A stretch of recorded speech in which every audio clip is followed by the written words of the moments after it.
Pagkasimula ng test ay kaagad na nagpakitang gila si Kikuro.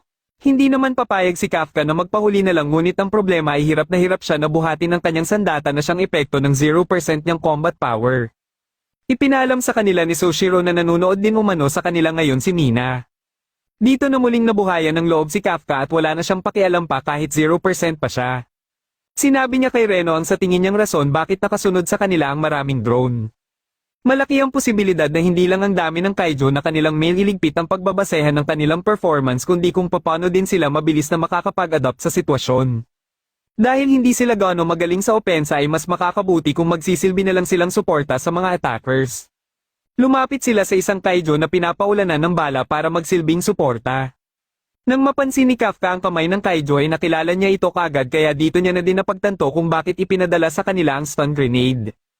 Kaagad niya itong ginamit sa kaiju at katapos ay sinabihan niya sila Haruichi na punteryahin ang tiyan.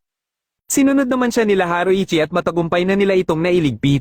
Hindi na nagsayang pa ng oras sila Kafka at nagpatuloy din sila kaagad para tumulong sa iba. Ngunit ilang sandali lang ay bigla na lang may umataking kaiju kay Kafka. Dahil dito ay nagtamo siya ng matinding pinsala, kaya pinahanda na ni Soshiro ang remote shield. Alam ni Kafka na posibleng i-activate na ang remote shield sa kanya, kaya pinilit niya na tumayo.